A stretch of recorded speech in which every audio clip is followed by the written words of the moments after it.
Good evening, everybody. Welcome. We're just going to wait for our count to get a little bit higher. We will start in another minute or so. Welcome to our new to South families and our grade 9 families. Welcome.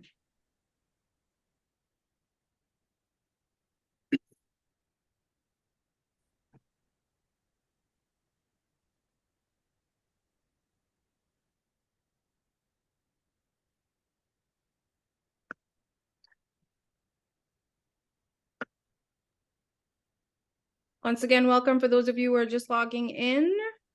We're going to give it another 30 seconds or so before we get going. Once the numbers stabilize a little bit, we will start.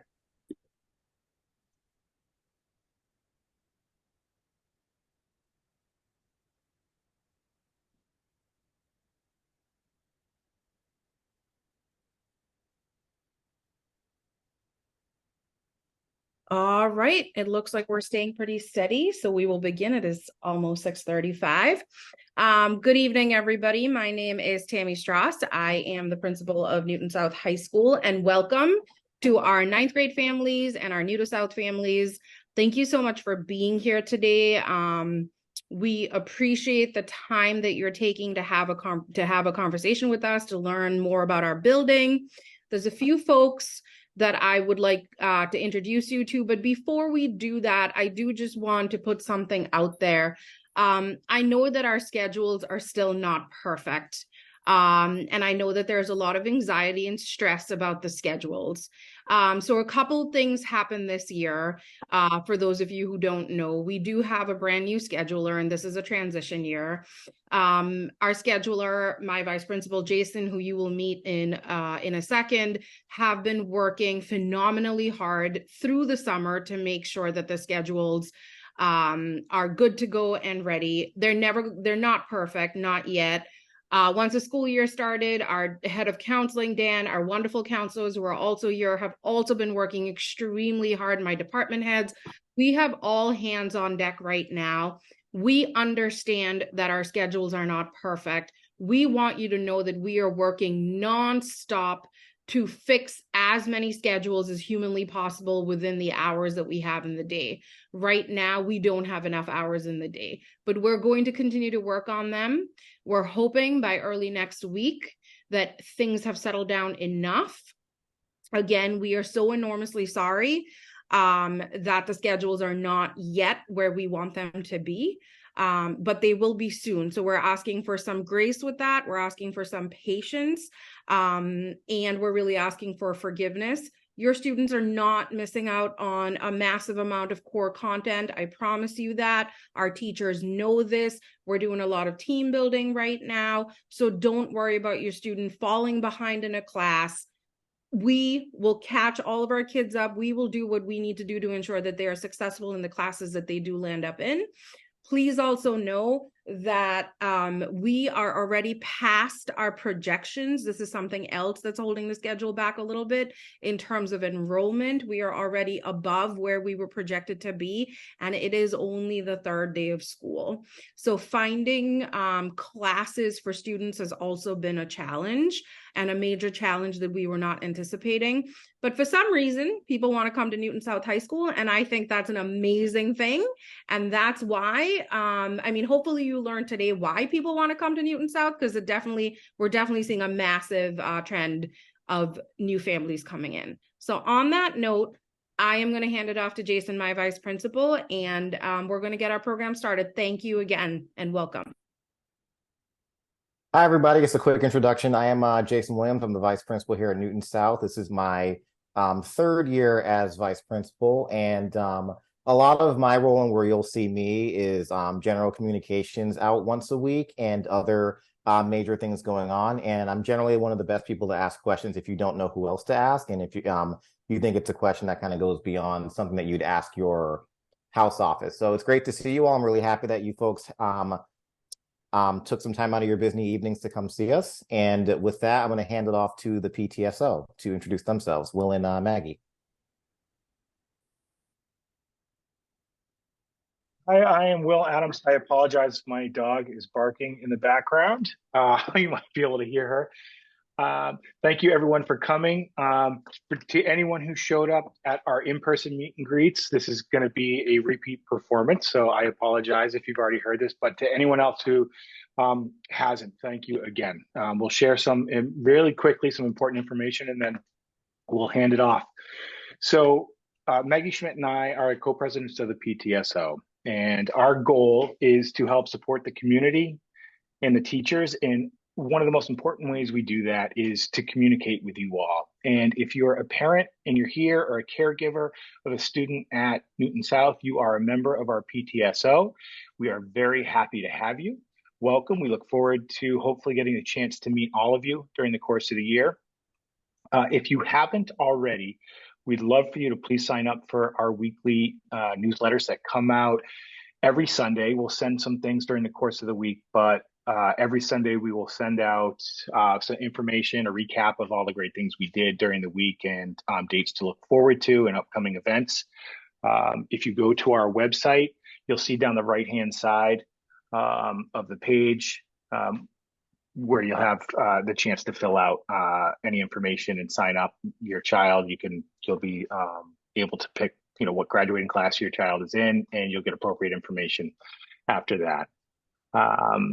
Let's see. We have more than a dozen volunteer committees. We welcome everyone's participation. There are different levels. There are things you can do at home. There are volunteer opportunities to do inside the school, and that is always fun. We have hospitality events like teacher appreciation, staff appreciation, lunches and breakfasts. We do some student appreciation things. We're looking for parent class reps. We have a lot of different holiday events where parents can help pitch in for potluck, bake items, and help deliver food and hand out food to the staff.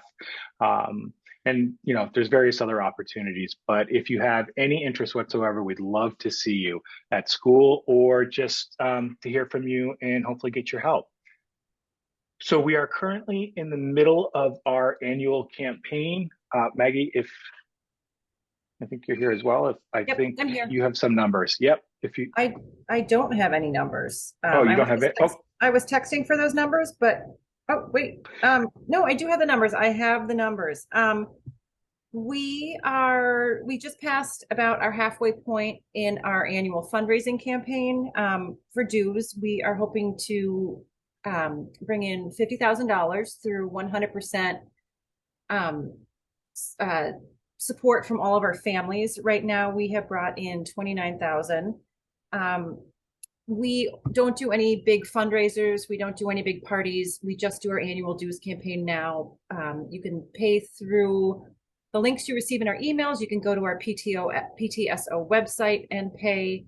We really appreciate anything you can give. We are hoping to fully fund our budget this year so we can continue doing all the things that we do, like teacher appreciation and grants and senior send-off and Southfest and things like that. We're getting there. It's great.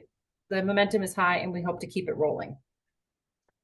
And if we, as Maggie said, if we can hit our target now, it helps us not have to reach out again during the course of the year for the event. So we'd love to see everyone's participation, whether it's $1, whether it's the $70 recommended donation per family. But you'll be able to see all that great information on the donation link that we can send out. Other than that, thank you again. We look forward to seeing everyone. We also wanted to talk a little bit about the Boosters Club. I'm not sure our booster.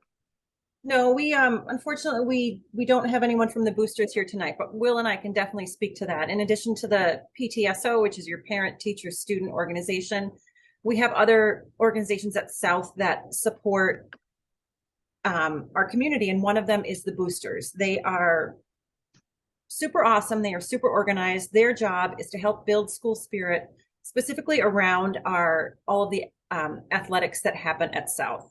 They do a great job of promoting school spirit across the whole school with, t-shirts at games. They are the ones who coordinate, it's not Southfest, it is Celebrate South, which is a big community-wide school spirit builder that happens in October across all the clubs and the athletics. The boosters run the spirit wear and they run the concessions. They were great in helping pilot the new school store, which is at South, which I'm sure Tammy will talk about more. If you have questions about the boosters, please go visit their website. They also do fundraising. One of their biggest fundraisers, which is a really fun event, is in the spring. It's their 5K. This will be the third annual, I believe, which is just a great community builder. People outside, running, walking, building school spirit, connecting with others. I don't know if I'm saying everything I should about the boosters, so sign up for their newsletter as well. It keeps you really well informed. They're a great organization. Your students will really love all the community building that they're doing around sports nights. We've got lights on the fields now and new turf, so it's great to get your students out and about supporting the athletics. Yeah, that was everything. And you can find them at nsboosters.org, and you'll see on their website links to sign up for the newsletter, to reach out to their co-presidents, and to help volunteer and donate. It's all the good stuff they're doing. Thank you. And we will hand that off to Gelf.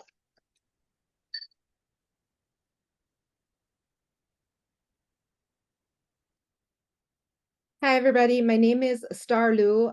Today, I'm going to introduce a great program at South and echoing what Tammy said, why South is such a wonderful school. So I am the Newton Public School Global Program Developer. So I coordinate all the international travel programs and exchange programs, as well as Jingshan Exchange Program and the financial aid program, GALF, which I'm going to introduce.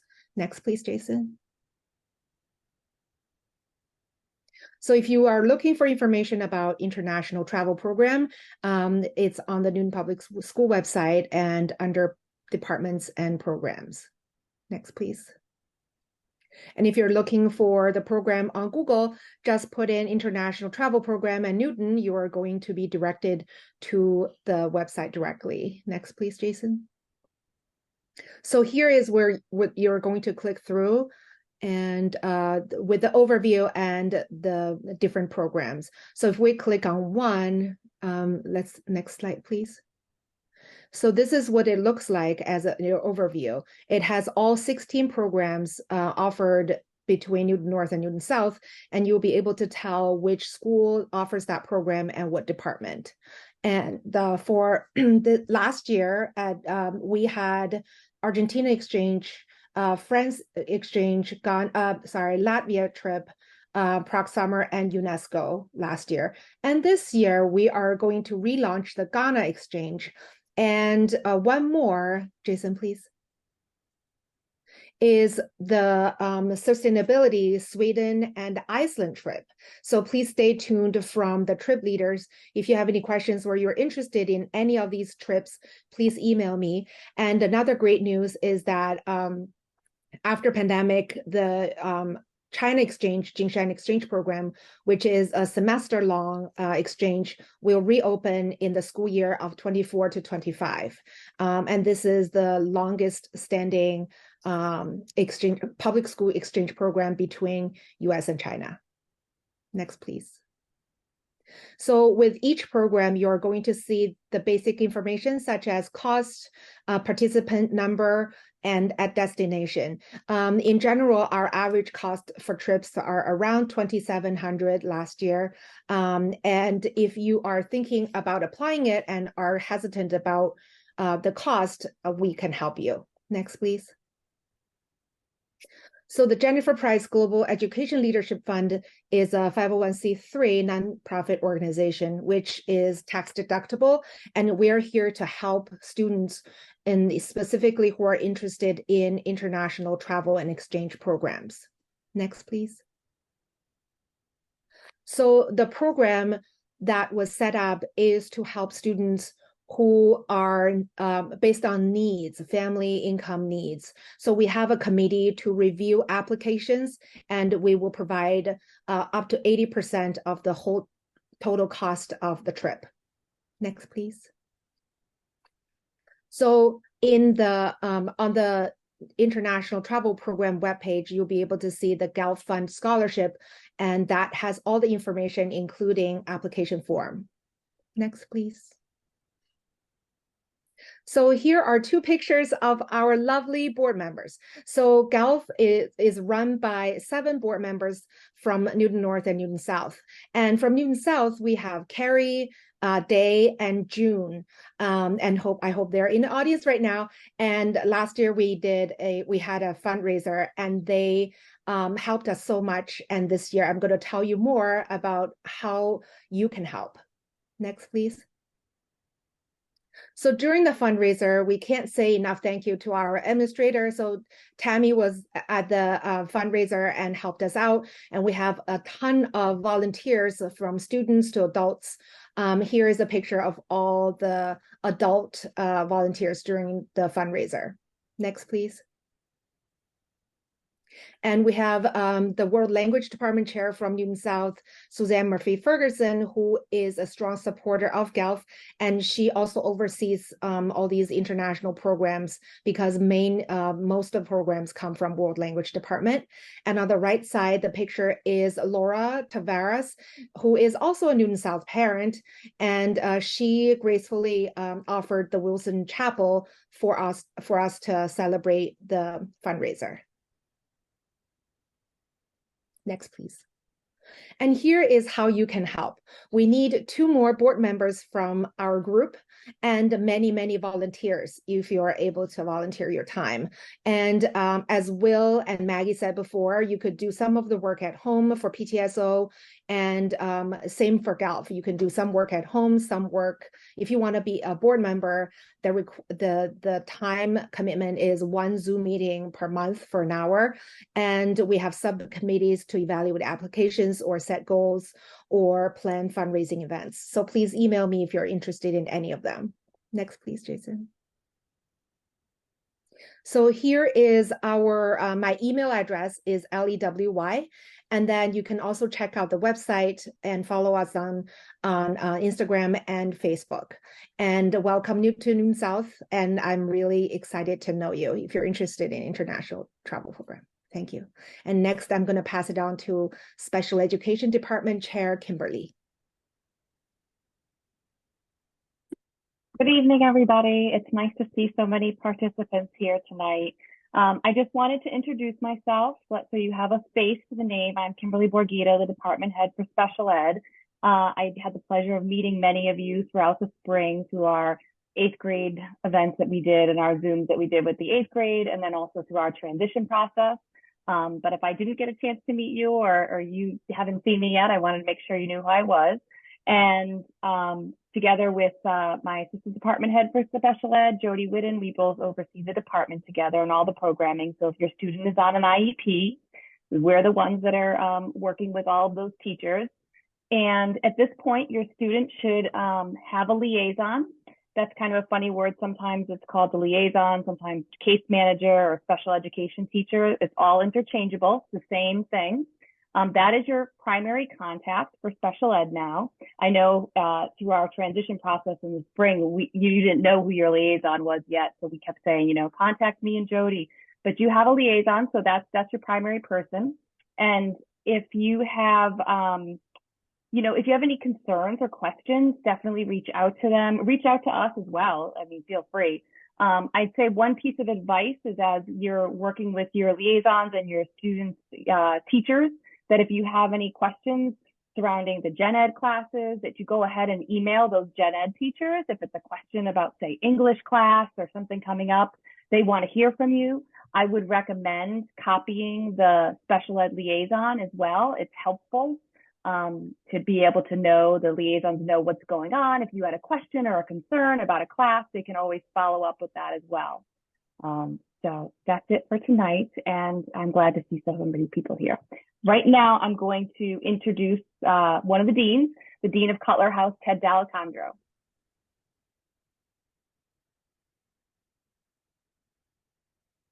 Good evening, everybody. My name is Ted Delacondro. I am the Dean of Cutler House. Welcome. I'm going to introduce my guidance counselors. And the first one I'm going to introduce is Donna Siegel. Hello, everybody. It's nice to meet you. I'm Donna Siegel. I've been working at South for 20 years. I've been in Cutler House.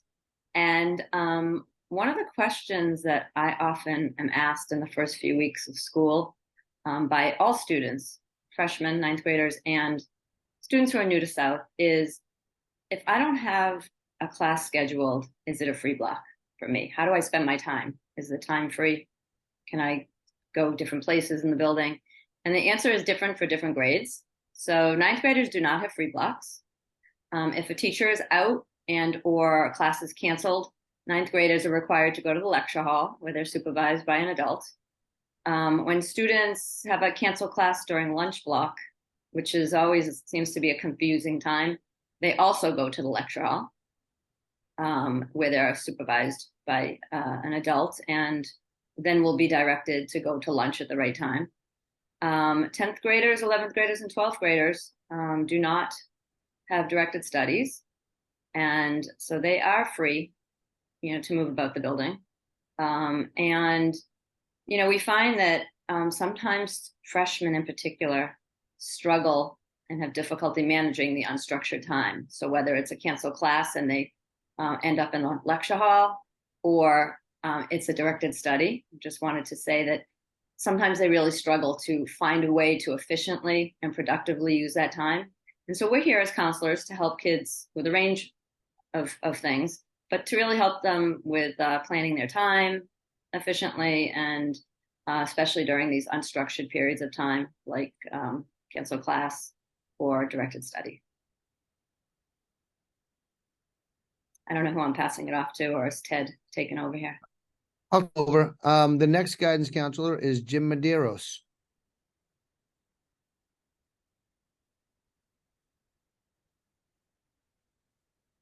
Actually, I think it's me. Oh, okay. So- Mr. Hardiman, so sorry. Hi, Chris Hardiman. This is my 12th year at Newton South, and I welcome you all. And one of the really popular questions we get, not only from ninth graders, but new students of all grades, is how do I get involved in clubs and activities? So every year we have anywhere between 75 and as many, some one year or a couple of years, 125 clubs. Seems like probably more than some colleges have. And there will be a list of clubs and activities with descriptions of those clubs on the Newton South webpage under the Students tab and then Student Activities tab. That is not live yet because we're still building a list of the clubs that are going to be running. That takes time in the month of September. That will go live hopefully sometime next week, and clubs will start to be populated on that document as they turn in their paperwork. So that's a first touch at seeing what types of clubs we have. And then, excuse me, students can learn more, a lot more about clubs at the club fair.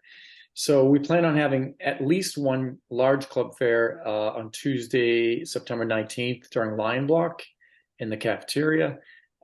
This information has been shared with the students just today, actually. And then if needed, we, depending on how many clubs we have, because we can't fit everyone in the cafeteria at the same time, we may have a second fair the following Tuesday, also during Lion Block. And then we have students always interested in starting new clubs. And I posted that information today. We're not accepting new proposals until next week, since this week is a very busy week. So I put out instructions on that as well. So we have a very vibrant community, activities community at South. It's a wonderful aspect of the school. And we highly encourage all of your students to get involved. If not in athletics, definitely get involved in clubs and activities, because there's something literally for everyone. And with that, I'm going to turn it over to, I believe, Ms. Kenyon. Thanks, Chris. Hi, everyone. Welcome. My name is Ari Kenyon. I'm a guidance counselor in both Cutler and Goodwin House, but my office is in Cutler House. And I think just like a word of advice to students and something you can help your student with is helping them get in the habit of checking their Gmail and Schoology. Gmail and Schoology are some of the most important ways in which we communicate information, get in contact with students. So please check in and make sure that your student can log into their Gmail, can access their Schoology, and if they can't, then please direct them to their counselor who will help them out or direct them to an IT person who can. So I'm going to hand it off next to Mr. Rubin.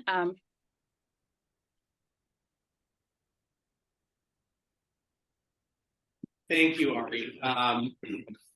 And so we're actually transitioning. I am a counselor. I'm actually the department chair for school counseling, but I serve as a counselor for students in both Goldrick House and Goodwin House. So at this point, you're going to hear from a couple of the Goldrick House counselors.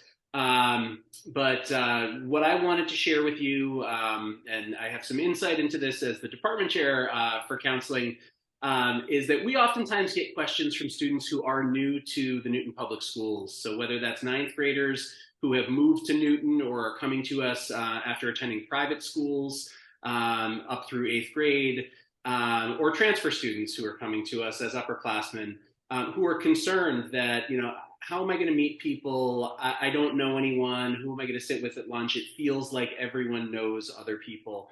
And I want to just offer a little bit of information, one being that we have, since the spring, enrolled over 100 students who did not attend school in the Newton Public Schools last year. The majority of those students are in the 9th grade, over half. So what that means is we've got over 50 9th graders who did not attend Brown or Oak Hill middle schools. And even for those students that did attend middle school in Newton, over 50% of their peers are new to them, students that they've never attended school with before. So we emphasize for 9th graders that really all of our new students are looking to make new connections, looking to meet people, getting involved in school in activities, as Chris spoke about, and just whether that's athletics, our performing arts departments, clubs, activities, great way to meet other peers around shared interests. If you are hearing from your student that they're having a tough time with that, I would say 3 days into the school year, that's not entirely unexpected.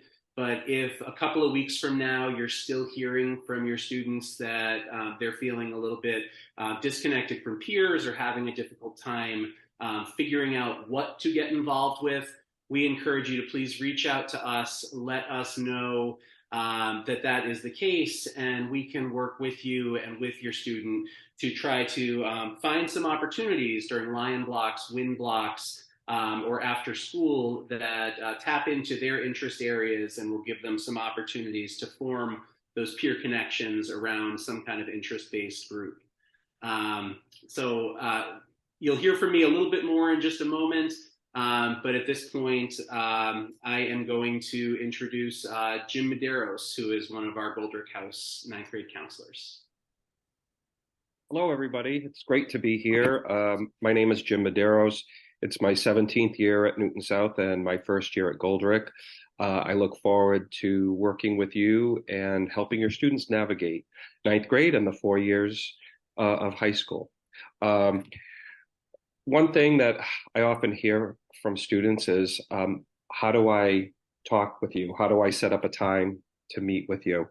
And the best way for students to set up a time to meet with us is to just contact their guidance counselor directly, either through their NPS Gmail account or through Schoology message. Either the Schoology or Gmail is a perfectly good way to communicate with us. Students often wonder, when can they meet with us? And students typically meet with their counselors when they have a directed study on their schedule. But if students do not have a directed study, they can meet with us at another time, possibly during a Win block or during lunch blocks throughout the entire week. Sometimes counselors will meet with students before school or after school. Basically, it is best practice for students to just reach out to us, reach out to their guidance counselor so that we can coordinate a time to meet with them.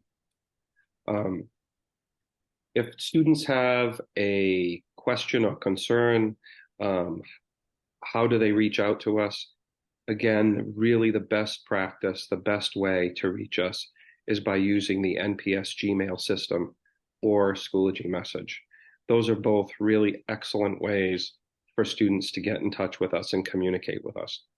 Students can also stop by our office in person. And depending on the circumstances, we may be able to meet with the student in that moment, or we might need to coordinate another time that works best for both of us. Again, look forward to working with you over the next year and the 4 years of high school. And I am passing this along to my colleague in Goodwin House, Kara Veely. Hi, everyone. Can you see me? Yes. Can you see me? Sorry. Yes, we can see you. Oh, okay. Thank you. For some reason, I wasn't popping up on my own screen. I apologize. I'm Kara Veely. I am a guidance counselor in Goodwin House. I've also been at South for 17 years. I can't wait to meet all my new students. We've been meeting as a group, but I'm looking forward to meeting everyone individually. The question I have is, if my student needs help in a class, like they're struggling with an academic class, how do they get that help? So the answer to that question is we have a few ways. One, we have a whole WIN block system set up. WIN stands for what I need. And every Monday, the kids are going to have an advisory, which is like a homeroom for 20 minutes. And the major task that they need to accomplish on that Monday is to sign up for what the blocks they want to / need to go to during the 3 different WIN blocks during the week: WIN 1, WIN 2, WIN 3. So for instance, they could do their math teacher on WIN 1, and they could see their science teacher during WIN 2, and they could sign up for basketball in the gym during WIN 3. So there are a lot of different options and lots of opportunities for help just through this WIN block system at our school. We also have a math center if your student specifically is needing some help with math. We've got a great person who's in charge of the math center here 3 days a week. And another way to get help is, you can just email the teacher and work it out with them. And if a student is really struggling, then we proactively set some more significant, more time-intensive supports up. So, we as counselors, we monitor all the kids' grades. And if a kid is really slipping, we're going to try to figure out what's going on. We're going to try to help them any way we can, and we're going to sign them up for some more supports that hopefully meet them where they're at and help them get back on track. So that is it. I am going to turn it over to, is it you, Sarah? Yes, Sarah Style. Hi, everyone. Thanks for being here. Some of the question that I sometimes get or hear from other counselors that 9th graders or students new to South have is, what should I do if I'm not feeling well emotionally, or if I notice that a friend's emotional wellness is suffering? What are the things that I can do when I'm in school and I'm either worried about myself or a friend or a classmate? And what I always advise students to do is reach out to a trusted adult in the building. And so that's going to be different for different students. Sometimes it's their counselor, sometimes it's a teacher that they've connected with or an administrator. We also have 2 amazing nurses. And you all may have already heard that we have a therapy dog in the nurse's office, Nurse Bailey. And so a lot of students like to visit Bailey during the day. I believe Bailey's in 4 days a week this year. And so I just encourage students to reach out to a trusted adult and to keep in mind that counselors and administrators, teachers, and certainly the nurses, we're all very used to talking to students about their emotional wellness, the mental health of a friend. And we kind of know the steps to take to ensure that students can access the supports that they might need. And so I just reviewed this with my 9th graders on Tuesday morning, what we have in place at South to make sure that students have access to getting some help for their mental health. So I think that's it for me. I'm going to pass it off to my colleague, Dave Kershaw. Thank you, Sarah. Good evening, all. My name is Dave Kershaw. I am one of the counselors in Goodwin House. I have been at South for 16 years. And just wanted to welcome you all tonight and thank you for being here. I don't think parents and guardians get enough credit for the emotions that they're carrying this week as everybody's transitioning back to school and the hectic pace is sort of clicking up again. And, and there's a lot, especially if it's your first child, attending high school for the first time, there's a lot that goes on there in terms of your support of them at home and kind of engaging with how things are going, et cetera. So please know that we really appreciate you taking the time to be here tonight. And, our effort is to ensure that and the reason we're here tonight is to ensure that we are here to partner with you in ensuring that your child's transition, yes, but journey throughout their whole 4 years at South is as happy and healthy as it can be. And to that end, there are times, unfortunately, that kids are feeling as if they're, some classes aren't going the way they had hoped, or and uncertain, especially being new to the building and new to a lot of their classes, uncertain how to approach that if they're feeling like things aren't going well. If they've always been a really really good math student, they're really comfortable with their math skills, and then they're feeling like their class itself isn't going the way they had hoped.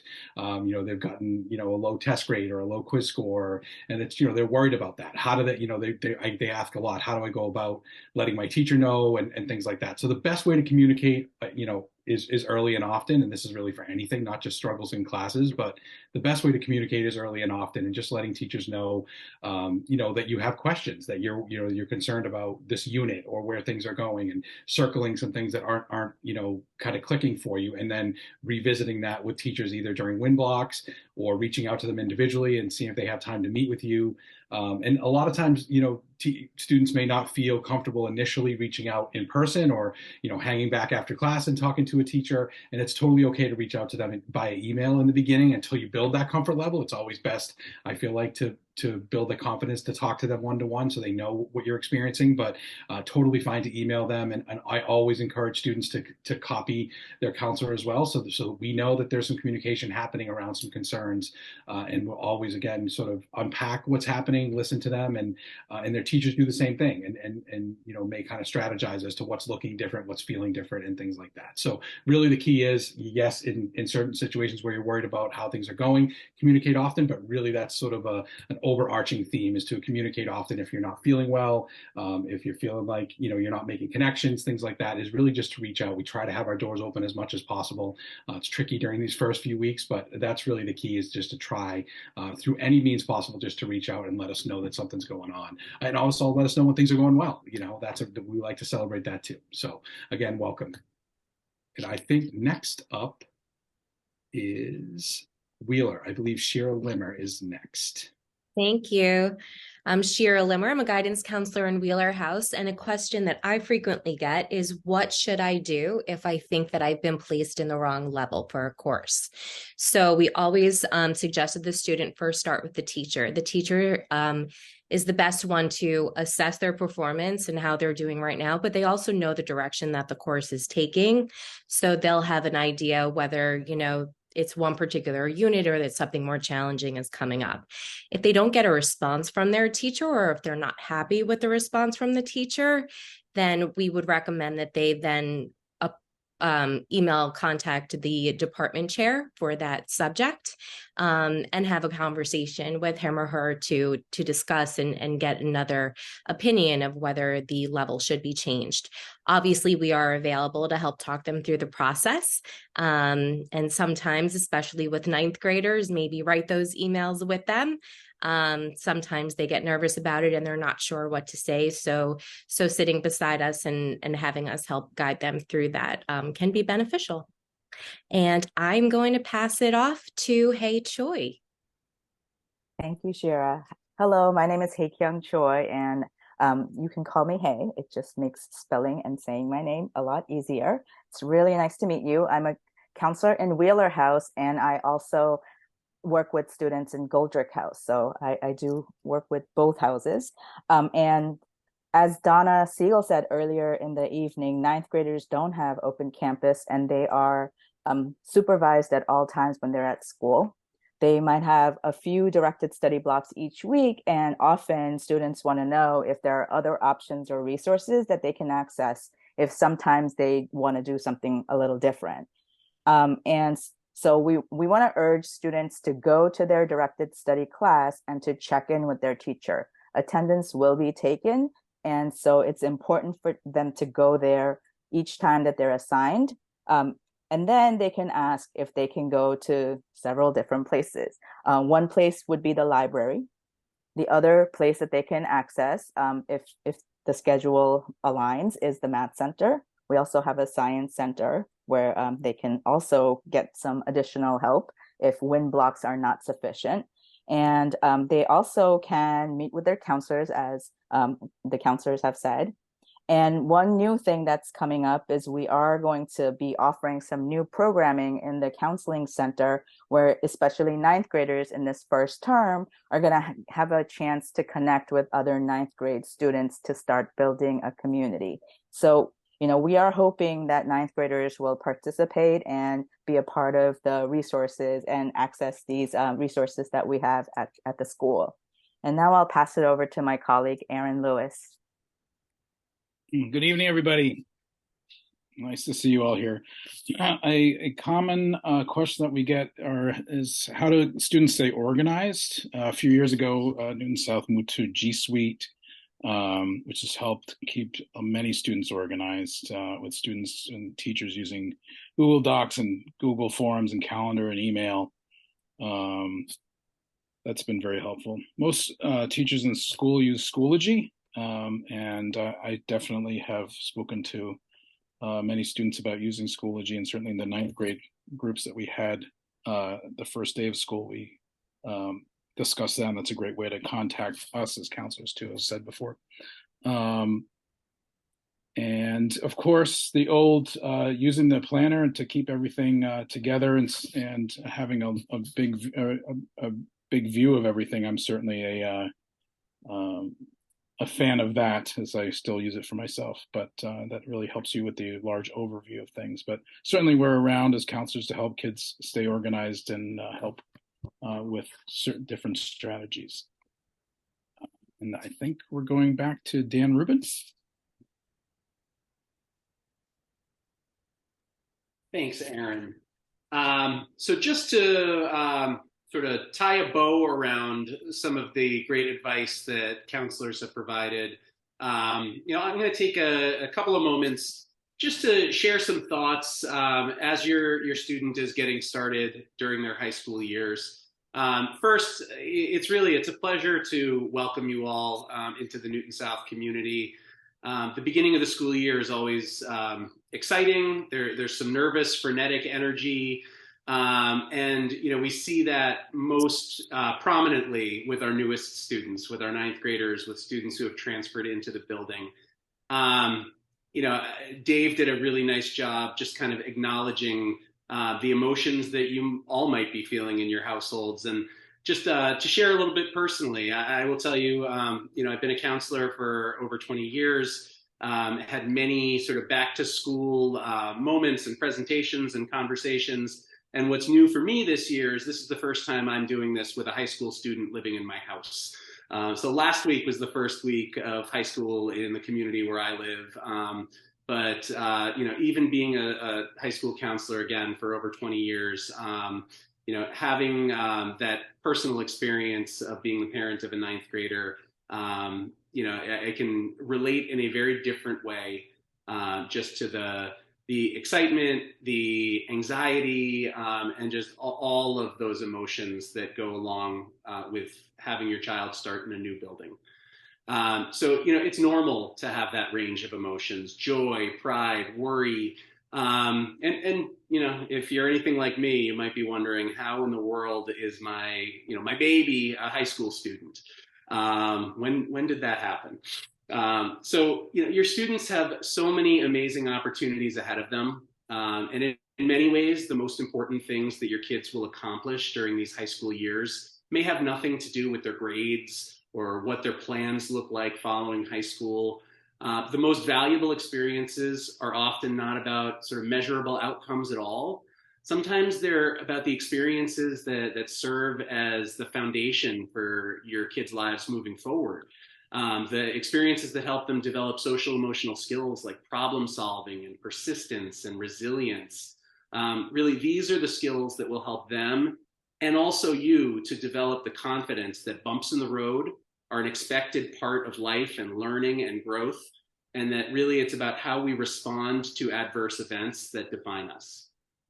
So your kids during their time here will encounter and engage with ideas that'll stretch their understanding. It will stretch their comfort zone.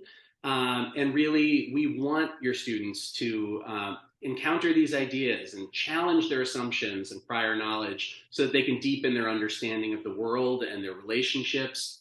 And in turn, that kind of will allow them to take a more objective look at themselves in their own growth. Their growth will become more purposeful. And those experiences take place not just in the classroom, but in all the activities and all the arenas that they'll be interacting with others. So if there's one thing that I just want to emphasize, it's to encourage your students not to fear the unfamiliar, but to lean into it. They will encounter ideas that might, challenge their values, their beliefs, that will just be new and unfamiliar to them. And engaging with those ideas really is kind of the essence of adolescence, right? Your students are learning how to sort of individuate from their family. Their peer group might start to become more important to them. And that can, as parents, lead to just different types of relationships, different ways of relating to your kids. It's critical not just for your kids to lean into these experiences, but as parents to normalize the fact that your kids are growing to be their own people, independent people, and the best way that we can embrace that changing role and changing relationship is to remember that we're preparing them for an independent future. And as hard as it can be at times, really embracing and encouraging them to embrace the opportunities for independence and risk-taking. So, this is a time that many students kind of feel uncertain of themselves and of their future and maybe look to us for support. Sometimes in our community, with the expectations that our students feel, they may feel like they need to strive for perfection, and they may worry that little setbacks might sprout into bigger concerns. But we need to remember that setbacks are a normal part of this learning process. And really a journey without sort of challenges, adverse events, and setbacks may prove to be insufficient preparation for the realities of life after high school. So yes, results matter to all of us, but process matters as well. And developing the confidence that no matter what happens, things will work out okay, that we as your counselors, your children's counselors, we are here for you. We're here to partner with you and to provide opportunities for your kids to grow safely. I like to think of it as we're here to provide some guardrails, but also a wide berth for your kids to experience lots of things as they journey into adulthood. Our counseling team, I'm so happy that you had a chance to hear from them. And I do want to acknowledge One of our school counselors wasn't able to join us tonight. So if your student is assigned to Christina Brown, unfortunately, she just had an emergency come up at home this evening, wasn't able to join us. But by all means, feel free to reach out to her, connect with her as we go through these next few weeks if you're looking forward to get to know your child's counselor or just to hear from her. But counselors serve in a lot of different roles with your children. We are here to serve as academic advisors, as personal counselors supporting their social and emotional well-being. We spend a lot of time working as consultants and kind of helping them strategize and navigate, and even as facilitators of communication. As we heard, from Ms. Limmer, helping to craft an email if they need to self-advocate to a teacher, or sometimes even facilitating communication around difficult topics, with parents and guardians. But in all of those roles, we strive to form a supportive relationship and partnership with you so that we can all work together towards supporting your students' growth, towards independence, self-advocacy, and really helping them to find their voice to learn how to act as their own agent in solving problems. So as parents, if you are wondering, how can I support my child in this? I would say that if you have a question for a teacher or something that's concerning, it might be helpful to sit with your child and, as Shira said, coach them to send an email to a teacher and copy you on it, but really to start to transition some of that, again, that agency, that control to them, to help them build the confidence that they can play that role in their own lives. You'll hear from us over the course of this year and into the future about balance quite a bit. We spend a lot of time making sure that our students are taking on appropriate challenges so that they are pushing themselves and striving to stretch their limits, and doing so in a way that is reasonable and safe. Sometimes there's an ethos in the Newton South culture that more is better, and we find often that more isn't necessarily better, that going the farthest, the fastest can have its limitations and can lead to burnout. And we really want to encourage your kids to develop themselves in all the different ways, all the different aspects of their character, their personality, to make sure that they are having a well-rounded experience and just developing into the young adults that they will be. I want to mention just a couple of additional supports who are not school guidance counselors, but who work with us in adjunct. So there is some additional support personnel in our building. That counseling staff includes, in no particular order here, Katani Sumner, who is our METCO counselor and our advisor to our Legacy Scholars program. Brian Dulesky is a licensed social worker who works in a school adjustment counselor capacity, but his official title is the Prevention and Intervention Counselor. And he often intervenes with students if there is any concern around substance use or abuse. He does a lot of education around that. So if you as a parent at any point in time are concerned that your child may be involved with drugs or alcohol in a way that feels unhealthy, feels unsafe to you, or you're just curious, you can always reach out to Brian as a resource. Kathy Sabet is another one of our counselors. She works in our College and Career Center and does an enormous amount around helping our students prepare for their futures, whether that is formal higher education or exploring job opportunities, both during their high school years and potentially employment as a direct pathway out of high school for students who would like to pursue that route. So those are some of the specialized roles. And then in addition, I just want to mention some of our other school adjustment counselors and school psychologists who are part of our special education department, but who may from time to time be involved, whether it's through our suicide prevention education program or other types of formal and informal evaluations. And those include our school psychologists, Dr. Tracy Murphy, Dr. Andrew Aspel, and also some of our school adjustment counselors, who include Stacy Bishop and Sarah Gentile in our Compass program, Ash Barron in our STEP program, Kathleen Salage, who along with Sarah Stile, who's in a dual role of school adjustment and school guidance, work with students in our academic support programs. Steve Feinberg and Josh Smith are our school adjustment counselor clinicians in our Southside program.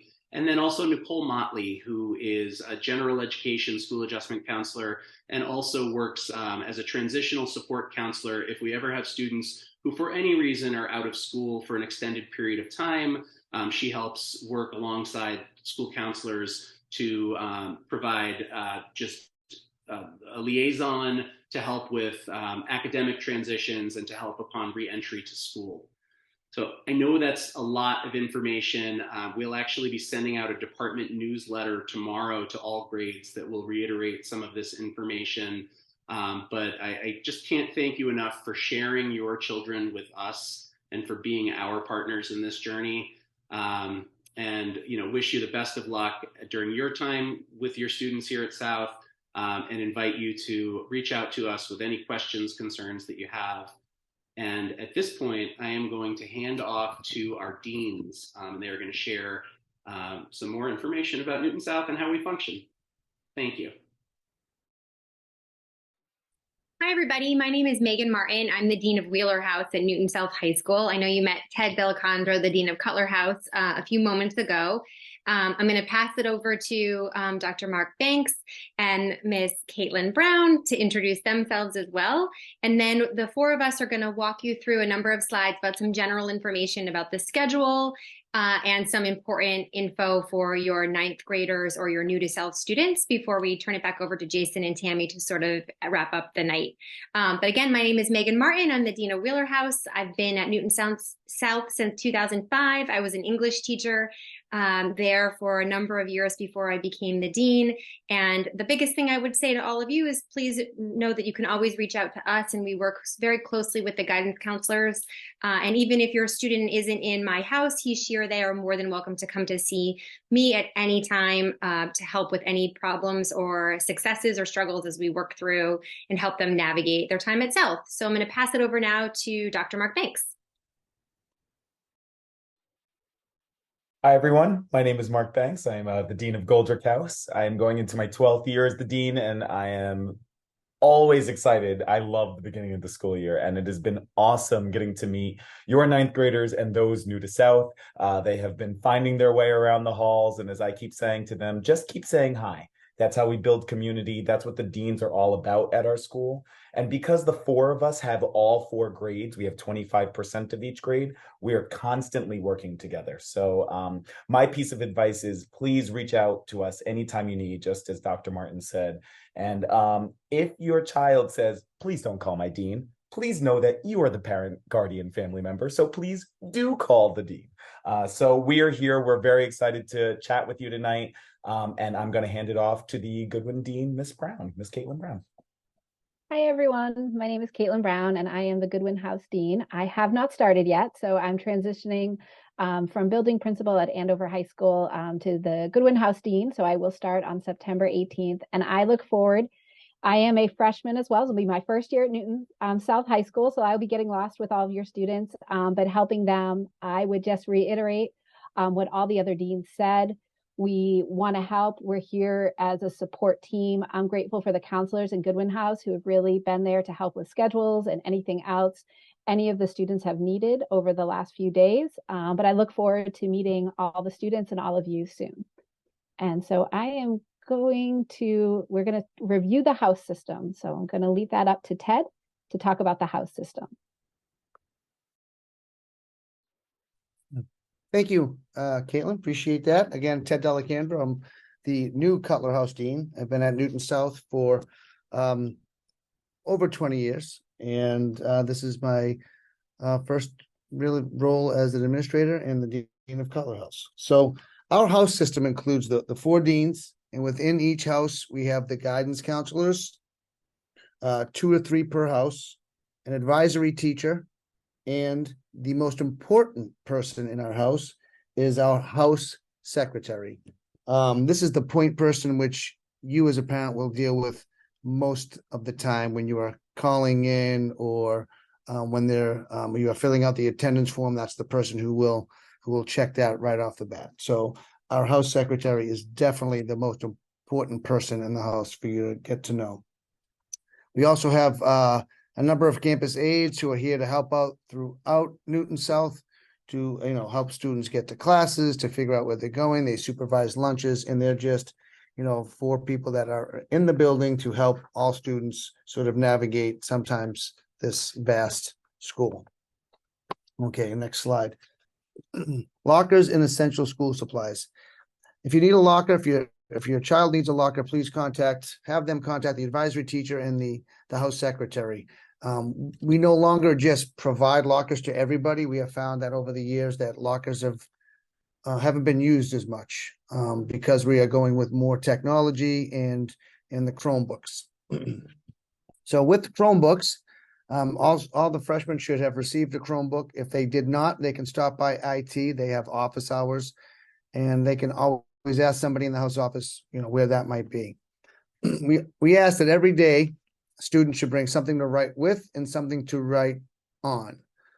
Most of that is covered by the Chromebook. What I can tell from my experience is that I always tell my students, make sure your Chromebook is charged at night, but also bring your Chromebook charger every day, that you bring your Chromebook, and you should be bringing those every day. We always talk about wanting to making sure kids drink water and having a water bottle with them. Hydration is important, especially after the last few days, as summer now has decided to show up in September. But it is very important to make sure that they have access to a water bottle. We do have water filling stations here. And then they will also the teacher will also ask their students to bring certain supplies based on the class, and they'll get those lists from their specific teachers. Next slide. So I know you heard a little bit about advisory and Lion Block. Advisory meets once a week. It is a very important block. It is not optional, no matter what anybody says. And that is where students are going to get some information. They're going to choose their win blocks through what is called MyFlex Learning.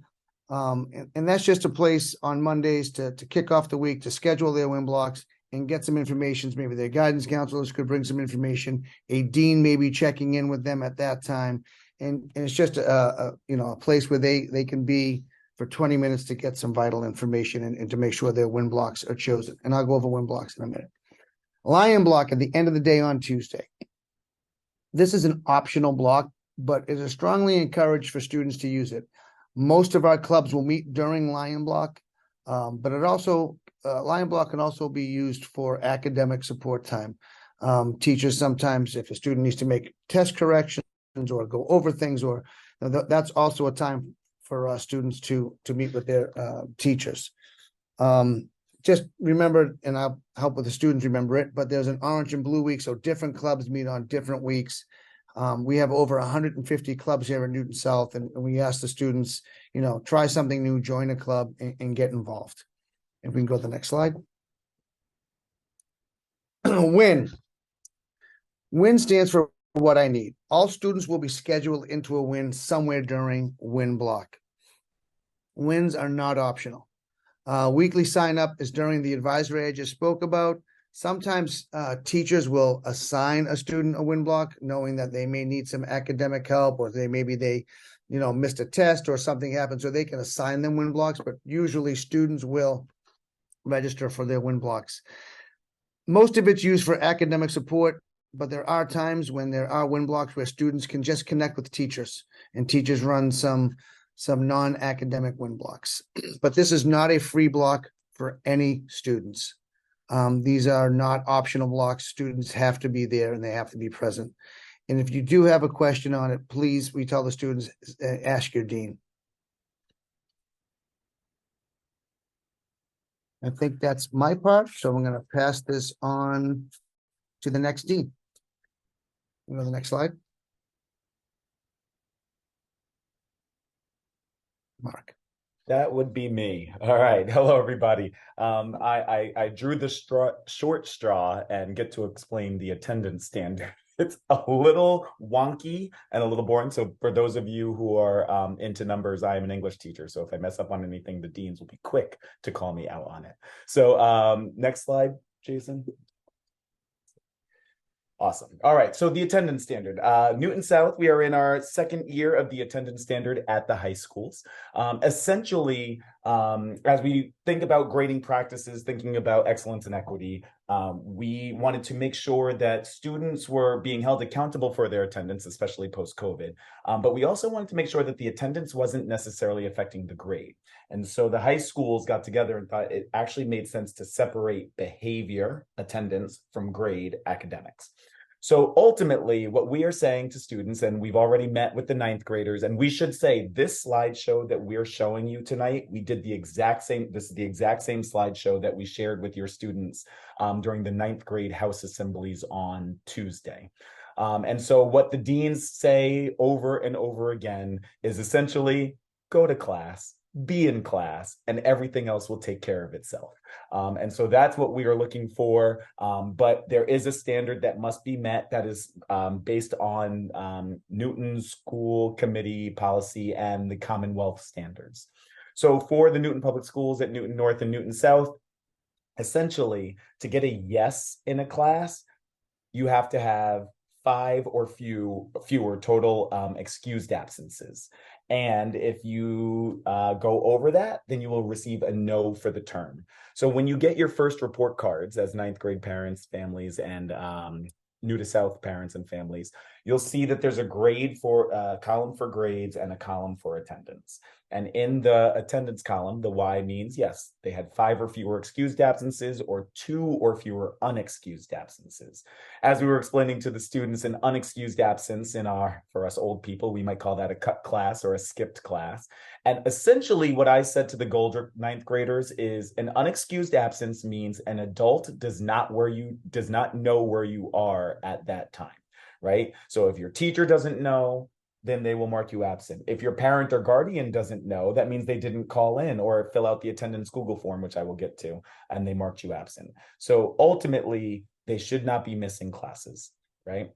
They will receive a no on the attendance standard if they have 6 or more total absences, excused or unexcused, or 3 or more unexcused absences. As I said, it's a little wonky, but as you go through it, it will make sense. And now that we are in year 2, I can say there were a lot of questions at the beginning of last year, but as we rolled it out, families got used to it. And the deans can agree or disagree with me, but 99% of kids met the attendance standard in their classes. Okay, so next slide, Jason. So what is the attendance standard for the year? So as we mentioned, each term, the attendance standard resets, right? So if you had 5 absences in term 1, term 2, we go back to 0, all right?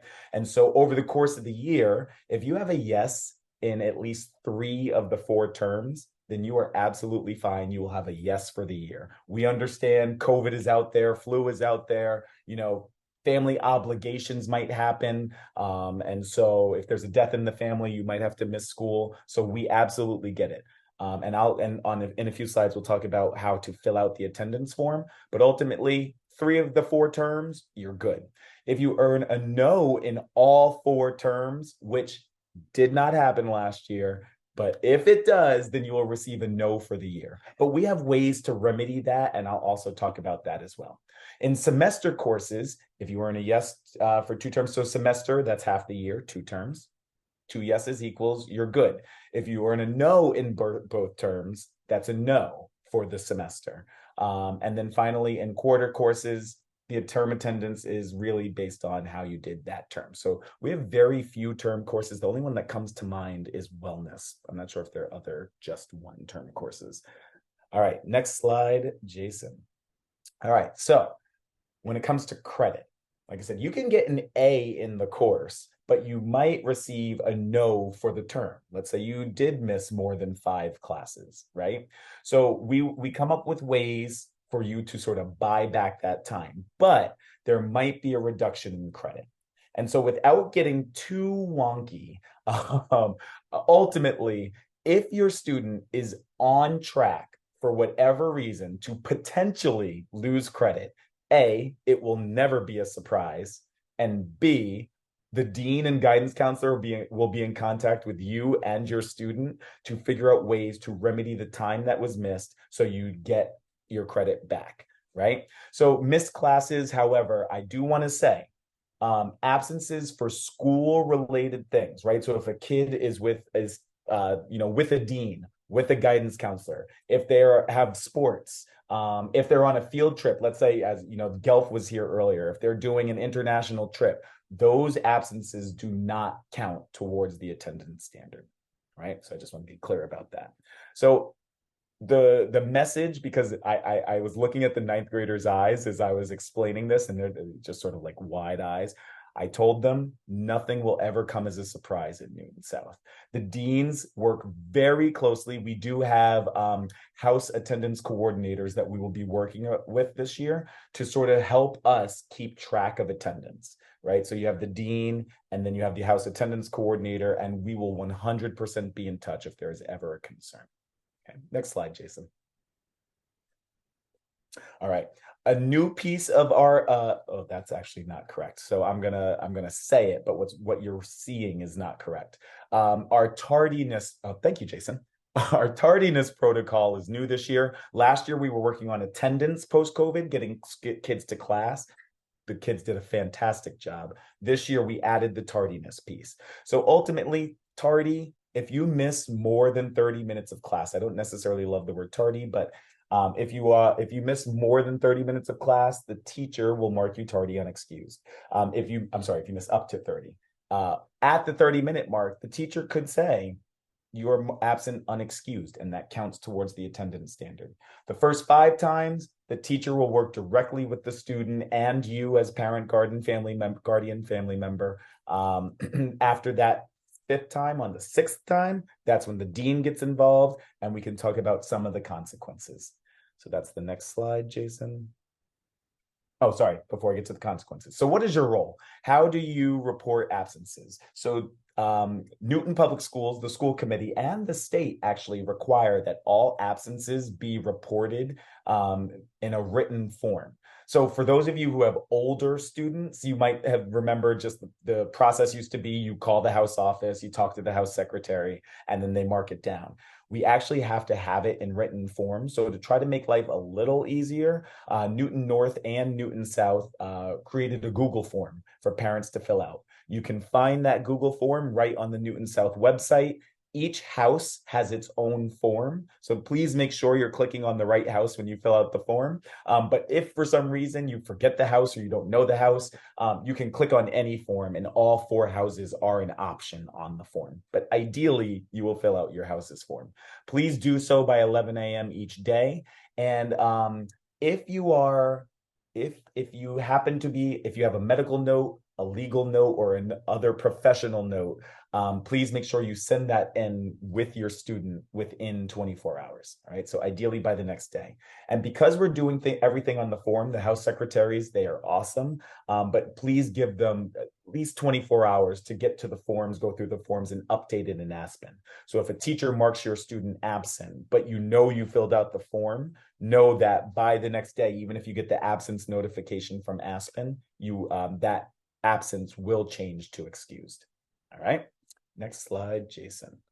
So if you don't meet the standard, if you are tardy to class, what are some of the consequences? Like I said, nothing comes as a surprise. So you will know these things. We will be working with you, but teachers will assign detentions. Deans can assign what we call a dean's win. So it happens during win block, but instead of what I need, the dean is saying, here's what you need. You're going to spend time with me. And so they sit with us during win block, and we sort of talk about what's going on. Why are you missing class? Why are you tardy to class or missing portions of class? We have a new thing that we started last year called Saturday School. Parents last year, thank you. You loved it. For those of you who might have older students who have done it, they're like, oh yeah. So essentially Saturday school happens on Saturdays from 9 a.m. to 11 a.m., 2 hours. They come to school because they are missed. We need to make up the time that is missed. And so they do some work. They work with one of our adjustment counselors who run Saturday school. And I was joking with the 9th graders. I was like, I think your parents just like having you out of the house on a Saturday morning. So they enjoyed that. So lunch detentions, and of course, there's the possible loss of credit, but all of the students, I can speak to Goldrick House, really did a great job doing what they needed to do to make up the time. So they did not lose credit if they did not meet the attendance standard in any particular term. Next slide, Jason. Is this still my slide? Yes. So the dean's role. So essentially, no, sorry, this is not my slide. I'm going to hand this off to the Dean of Goodwin House, Caitlin Brown.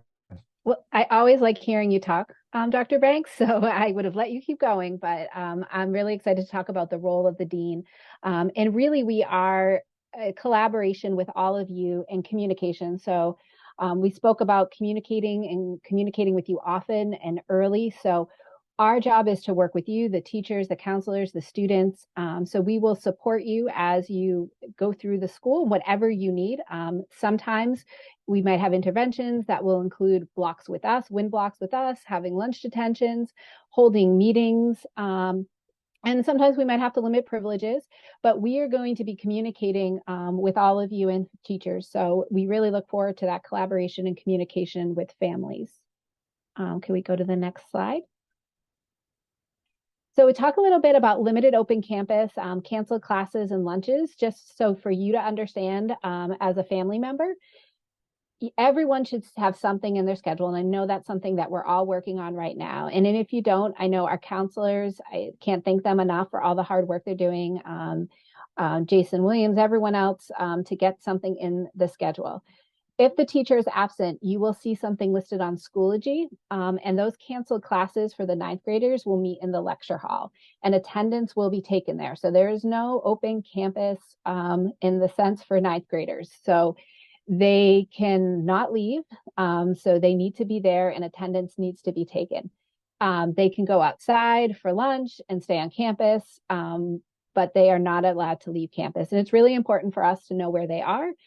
So again, they need to report to the lecture hall where we will have attendance taken. Next slide, please. So just some of the student spaces that are in Newton South. Every house has a common area, and that's where students gather. They will gather there to meet, to talk, to do work, and they're really open for everyone. We have our student center, which is, some people may call it the cafeteria. And then we have the library, which really has unique spaces for students. There's places where they can collaborate. There's quiet spaces. There's no eating in there, but they're really there for our students to find a space to get work done. And we'll go to the next slide, please.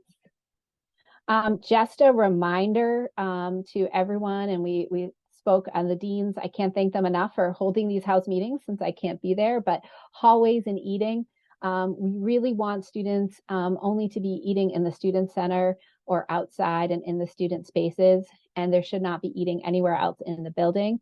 Out in the hallways, they should be in a classroom or a student space, and we will check in with students if they're out in the hallways.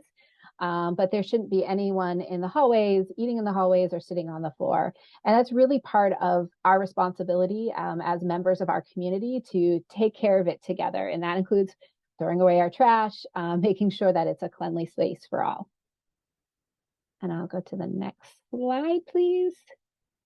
So I'm not sure if you're all aware, but breakfast and lunch are free again this year, and we're really grateful for the governor and the state house for passing that bill.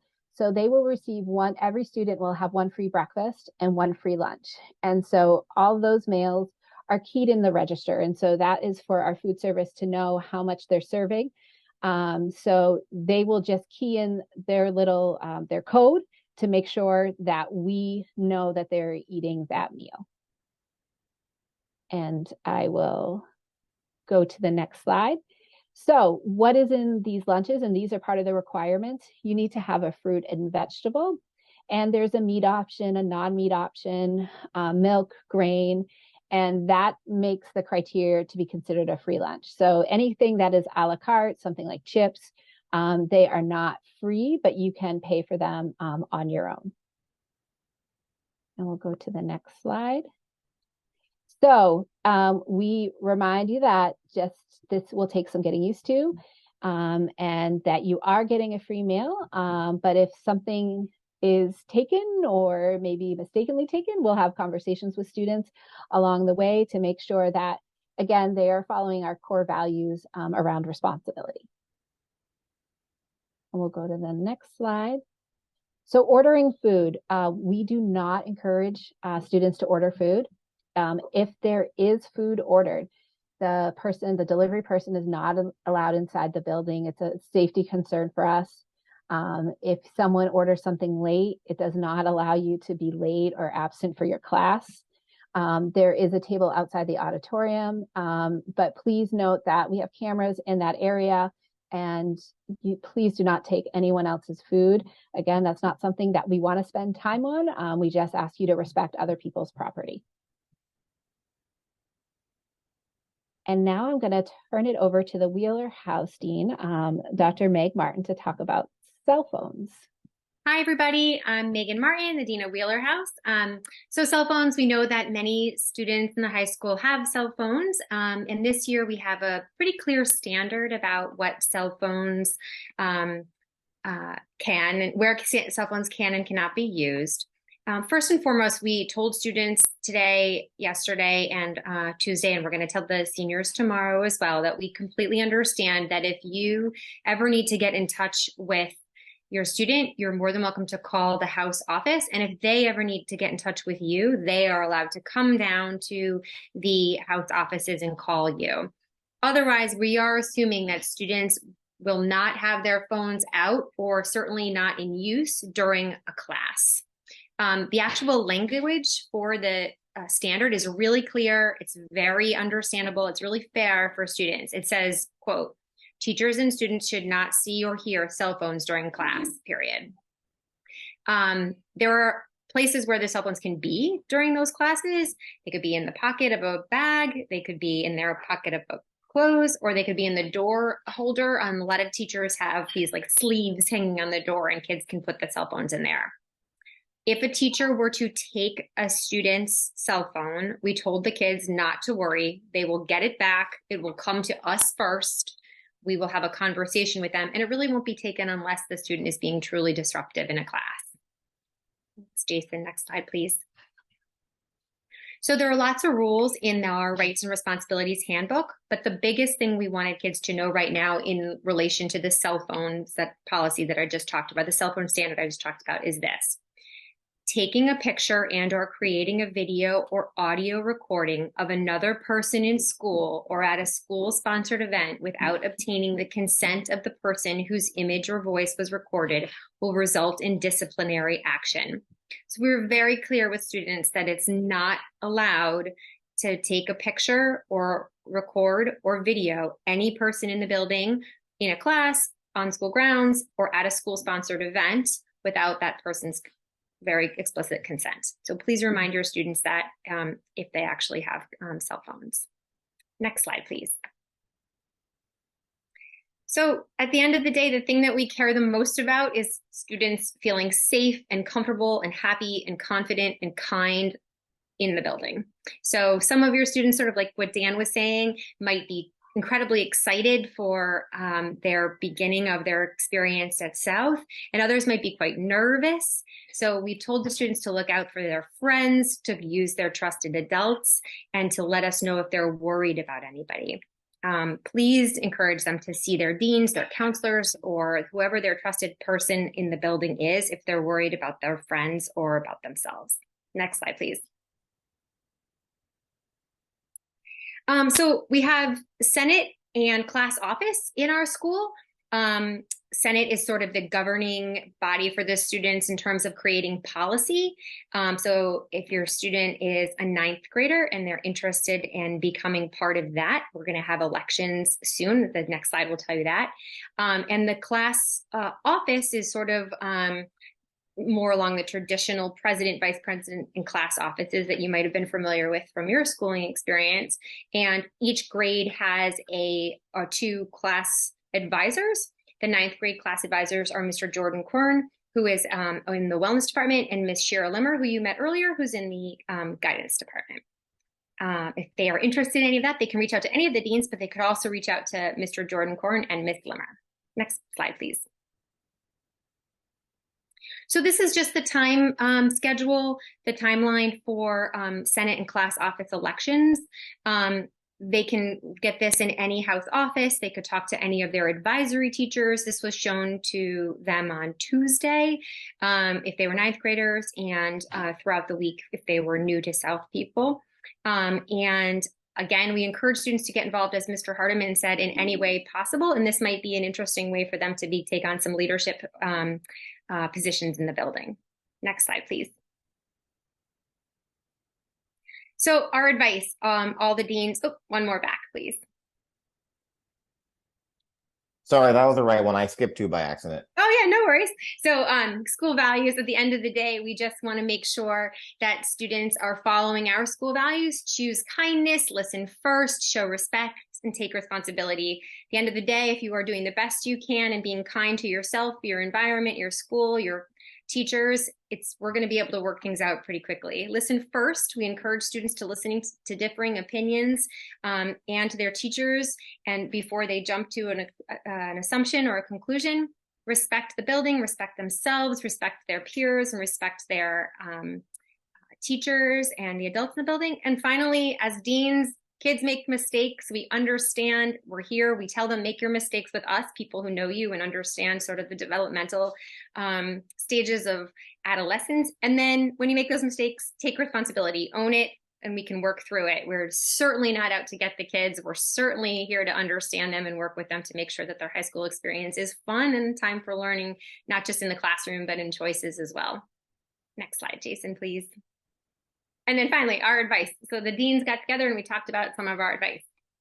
Find your person.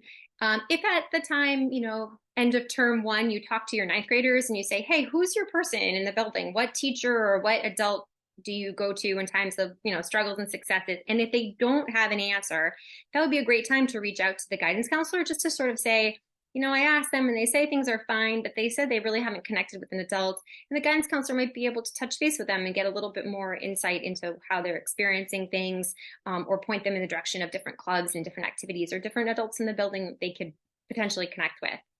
Try new things. South is big, but there are so many classes and clubs and groups and musicals and sports and art programs, experiences with different teachers and different adults in the building. Encourage them to try something new, something that they've never tried before.